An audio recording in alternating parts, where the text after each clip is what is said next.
The HFY Captain James stood on the bridge of the Hope's Light, watching the stars blur past.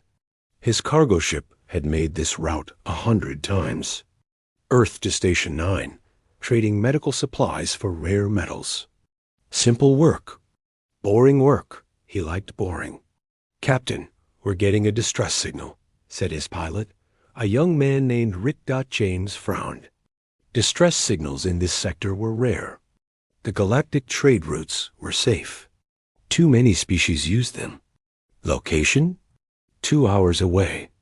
Small vessel. Looks like engine failure. James thought for a moment. Company policy said to report distress signals to the station. But the ship was close. They could help. Change course. Let's take a look. Rick nodded and adjusted their path. 2 hours later, they found the ship. It was small and damaged, drifting in space. The design was alien, something James had never seen before. The hull was dark metal with strange symbols. "Scanning now," said Emma, his security officer. "No life signs, ... Wait. I'm getting something." Multiple small signatures in the cargo hold? Life support? James asked. "Barely working. Whatever's in there won't last another day." James made his decision.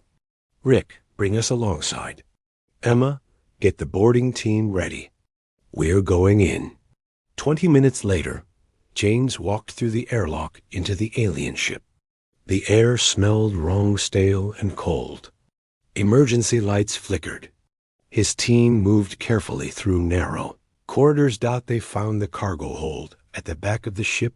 James opened the door. He would never forget what he saw. Children, dozens of them.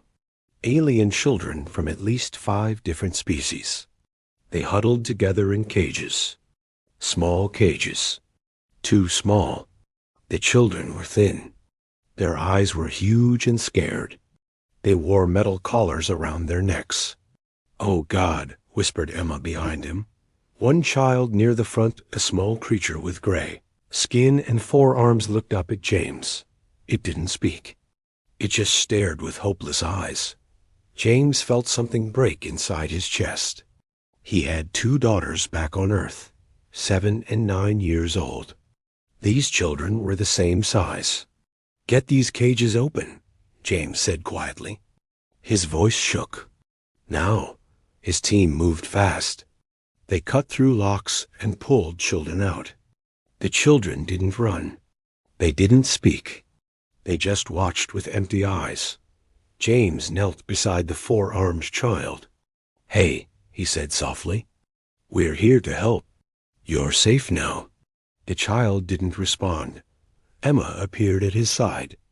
"Captain, you need to see this." She held a data pad. I accessed their ship computer. This was a transport vessel. These children, they were being sold. Sold? James looked at her. "What do you mean sold?" "Slave trade, Captain. This ship was taking them to a market on Station 9. That's our station. The one we trade with." Emma's face was pale. "According to these logs, it's legal. The Galactic Council allows it for non-sentient species." James looked back at the children. They were being carried to his ship now, wrapped in blankets, given food and water. One small girl with blue fur held onto his crew member and wouldn't let go. "These children look pretty sentient to me," James said. "The Council has different definitions." James stood up. His hands were shaking. "Not from fear. From rage. Pure rage. Get these children to medical. All of them. Feed them. Keep them warm." He walked toward the bridge. "And get me a direct line to Earth Command." "Captain, what are we doing?" Rick asked. "We're going to Station 9, James said. "We're going to find out how many more children are there. And then we're going to call home. And tell them what?" James looked at his crew. Good people. Human people. People who would never let this stand. Tell them the galaxy has a problem, James said. Tell them we found children in chains. Tell them to send the fleet. Emma stared at him. Captain, the galactic laws— I don't care about their laws, James said. His voice was ice. I care about those children. Earth will care about those children. And if the galaxy doesn't like what happens next, they should have thought about that before they put collars on kids. The Hope's light turned toward Station 9, behind them. In the medical bay, 57 children from 6 different worlds began to feel safe for the first time in years.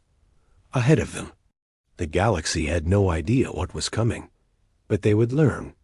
The Fury UNIL-ESH Station 9 appeared on the view screen 3 days later. But the Hope's light wasn't alone anymore. Behind James's cargo ship came 12 Earth warships. Admiral Cole commanded the fleet from the battleship Righteous.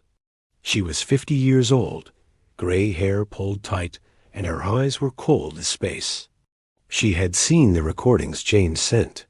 She had seen the children dot. She had grandchildren back on Earth.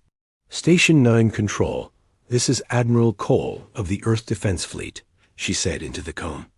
We are here on humanitarian business. Open your docking bays. The reply came quickly. The station master sounded annoyed. Earth Fleet, you have no authority here. This is Council space. Turn back or what? Cole asked. Her voice was quiet, dangerous. We found 57 children in a slave ship heading to your station. We want the rest. Silence on the other end. There are no slaves here, the station master finally said. Only legal labor contracts. The Council, we don't recognize the Council's authority over children, Cole said.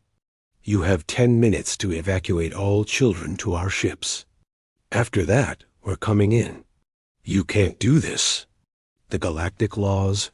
Cole cut the transmission. She looked at her weapons officer. How many ships in dock? 32. Mostly trade vessels. 4 are registered as transport ships. Transport ships. Slave ships. Mark those 4, Cole said. If they try to run, disable their engines. No one leaves with children aboard. Yes, Admiral. The station didn't evacuate the children. Cole knew they wouldn't. She gave them 10 minutes anyway. Humans believed in warnings, and the warnings were over. Earth Marines breached Station 9 through 6 different docking ports. They moved fast and hard. Station security tried to stop them. It didn't work. Human soldiers had trained for war their entire lives. Station security guarded trade cargo dot. It wasn't a fair fight. Captain Mike led the first team into the lower levels. The station blueprints showed storage areas. But James had told him the truth. Storage areas were where they kept the children. He was right. Mike's team found them in Section D 200 children. Maybe more. Packed into rooms with no windows. Wearing collars. Some were crying. Most were silent. Secure the area, Mike ordered. His team spread out. Get medical down here. And someone find the keys to these collars. A station guard raised his weapon. He was a tall alien with red skin and too many eyes. You can't take Council property. Mike moved before the alien finished talking. His fist connected with the alien's face. The guard dropped. They're children, Mike said quietly. Not property. His team started cutting collars off. The children flinched away at first. Then they realized the humans were helping. One small boy, some species, Mike didn't know, grabbed his leg and wouldn't let go. Mike picked him up. The boy was too light, starving. It's okay, Mike said. We've got you. You're safe now. Across the station, similar scenes played out. Earth teams found children in 6 different sections. They found records, too. Sale records. Purchase orders. Species manifests. They found the auction house in Section G. Lieutenant Anna kicked the door open. Inside, 50 alien merchants stood around a platform. On the platform, a small girl with green scales stood in chains. She was maybe 6 years old. Someone was bidding on her. Anna's team didn't say a word. They just opened fire on the chains. The merchants scattered.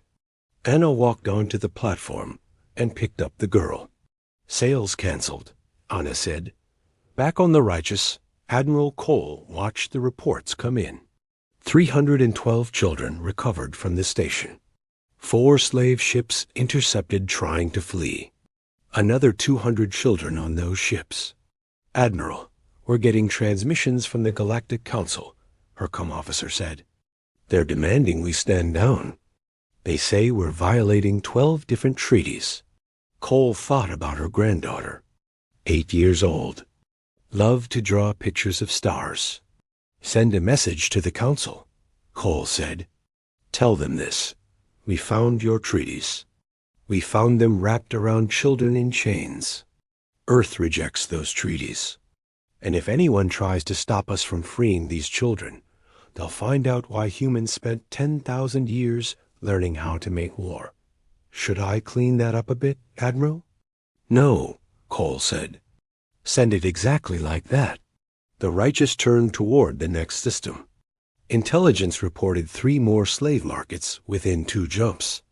Behind them, 7 more Earth fleets were mobilizing. The children had cried for help in the dark for so long. No one heard them, but humans heard them now, and humanity doesn't forgive. Asterisk the new GALAXY 6 months later. The galaxy looked different. Admiral Cole stood in the council chamber on their central world.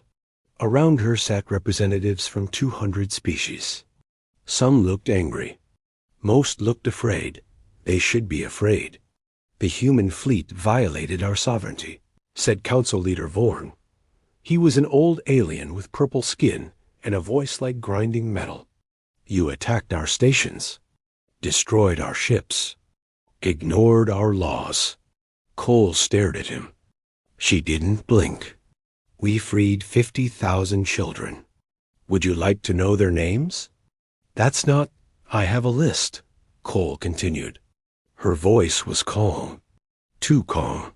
50,000 names. 50,000 children who are starving in cages while your council called it legal. Would you like me to read them all? It will take days.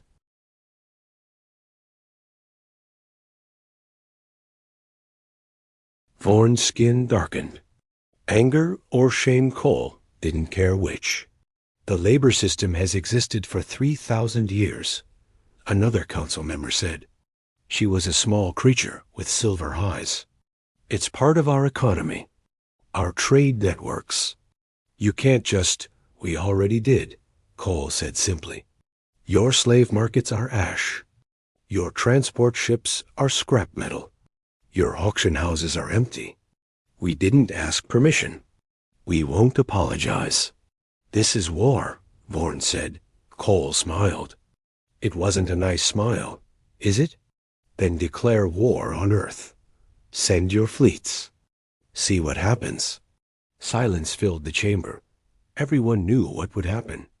The galaxy had watched human warships tear through station defenses like paper. They had seen what happened when humanity got angry.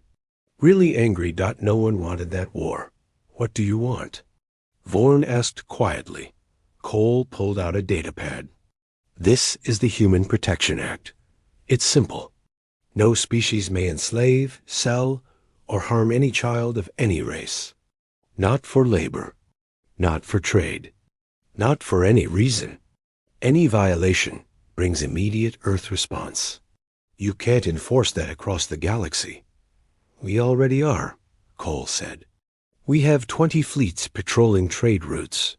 We have agents on every major station. We have made it very clear: touch a child, and we come for you. We don't negotiate. We don't compromise.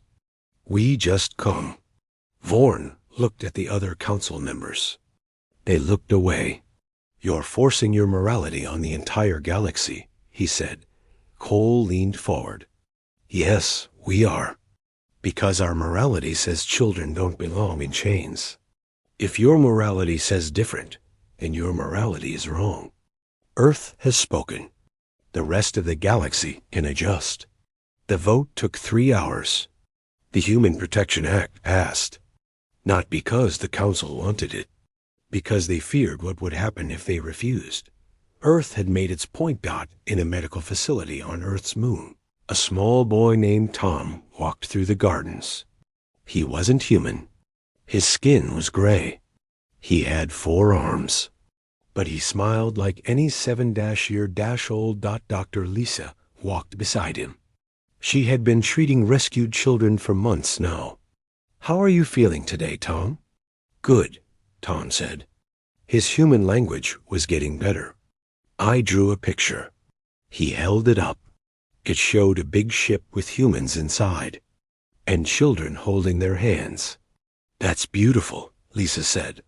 Her eyes got wet.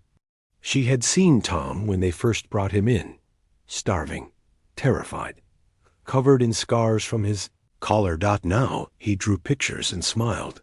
"When can I see my family?" Tom asked. Lisa knelt beside him. "Soon. We found your homeworld. Your parents are alive. We're taking you home next week." Tom's 4 arms wrapped around her. "Will you come visit?" "Always," Lisa promised. Humans don't leave our friends behind. Across the galaxy, similar scenes played out. Children went home. Species that had lost their young for generations suddenly found them returning. Earth ships brought them back. No payment requested. No strings attached. Just children going home. Some species tried to return to the old ways. They lasted exactly 1 day before Earth ships appeared. No warnings this time. Just consequences. The galaxy learned fast. Years later, historians would mark this time as the awakening. When the galaxy realized that power meant nothing if you had no conscience. When the strong learned to protect the weak instead of exploiting them. But humans had a simpler name for it. They called it doing the right thing.